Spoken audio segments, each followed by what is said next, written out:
சர்வதேச எரிசக்தி சந்தையில் யாரும் எதிர்பார்க்காத ஒரு மிகப்பெரிய வரலாற்று திருப்பம் தற்போது அரங்கேறியுள்ளது. உலகின் முன்னணி கச்சா எண்ணெய் உற்பத்தி நாடுகளில் ஒன்றான ரஷ்யா தற்போது தனது பெட்ரோல் தேவையை பூர்த்தி செய்ய இந்தியாவிடம் கைகளை நீட்டி நிற்கும் சூழல் உருவாகியுள்ளது. நம் நாட்டின் நெருங்கிய நட்பு நாடான ரஷ்யா கடந்த சில ஆண்டுகளாகவே இந்தியாவிற்கு சலுகை விலையில் கச்சா எண்ணெயை வாரி வழங்கி வந்தது நமக்கு தெரியும். குறிப்பாக ஈரானுடனான மோதல் காரணமாக ஹார்மோஸ் ஜலசந்தி மூடப்பட்ட போது இந்தியாவின் கச்சா எண்ணெய் தேவையில் சுமார் 36% அதிகமாக ரஷ்யாவே பூர்த்தி செய்தது. ஆனால் இன்று நிலைமை அப்படியே தலைகீழாக மாறியுள்ளது. ரஷ்யாவிற்கு இத்தகைய ஒரு நெருக்கடி ஏற்பட மிக முக்கிய காரணம் சுமார் 4 ஆண்டுகளாக தொடர்ந்து நீடித்து வரும் உக்ரைன் போர்தான். சமீப காலமாக உக்ரைன் ராணுவம் தனது தாக்குதல் வியூகத்தை அதிரடியாக மாற்றி அமைத்துள்ளது. ரஷ்யாவின் ஆழமான எல்லைக்குள் புகுந்து அந்நாட்டின் பொருளாதார முதுகெலும்பாக விளங்கும் எரிசக்தி கட்டமைப்புகளை உக்ரைன் ட்ரோன்களை துல்லியமாக தாக்கி அடித்து வருகின்றன. குறிப்பாக ரஷ்யாவின் கச்சா எண்ணெய் சுத்திகரிப்பு ஆலைகளை இலக்கு வைத்து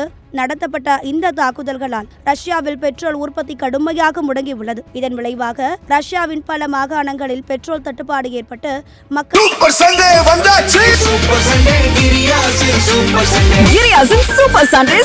எரிபொருள் நிலையங்களில் நீண்ட வரிசையில் காத்து நிற்கும் அவல நிலை உருவாகியுள்ளது. இந்த இக்கட்டான சூழலில் இருந்து தனது நாட்டை மீட்க ரஷ்ய அதிபர் புதின் இந்தியாவின் உதவியை நாடியுள்ளார். அதன்படி முதற்கட்டமாக சுமார் 60,000 மெட்ரிக் டன் பெட்ரோலை இந்தியா சரக்கு கப்பல்கள் மூலமாக ரஷ்யாவிற்கு அனுப்பி வைத்துள்ளது. கோடை காலத்தில் ரஷ்யாவின் ஒரு நாள் பெட்ரோல் தேவை சுமார் 1,10,000 மெட்ரிக் டன்னாக இருக்கும் நிலையில் இந்தியா மட்டுமல்லாது பெலாரஸ் போன்ற நட்பு நாடுகளிடம் இருந்தும் ரஷ்யா தற்போது எரிபொருளை இறக்குமதி செய்து வருகிறது. கச்சா எண்ணெயை உலகுக்கே வாரி வழங்கிய ஒரு வல்லரசு நாடு இன்று பெட்ரோலை இறக்குமதி செய்யும் நிலைக்கு தள்ளப்பட்டிருப்பது சர்வதேச அரங்கில் ஒரு மிகப்பெரிய அதிர்ச்சியாக பார்க்கப்படுகிறது.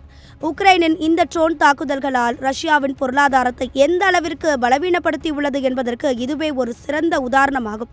ஒருபுறம் இந்தியாவிற்கு சர்வதேச அளவில் இது ஒரு வர்த்தக வாய்ப்பாகவும் கௌரவமாகவும் பார்க்கப்பட்டாலும் மறுபுறம் உலக அளவில் எரிபொருள் சந்தையில் இந்த தட்டுப்பாடு எத்தகைய விளைவுகளை ஏற்படுத்தும் என்ற அச்சமும் எழுந்துள்ளது.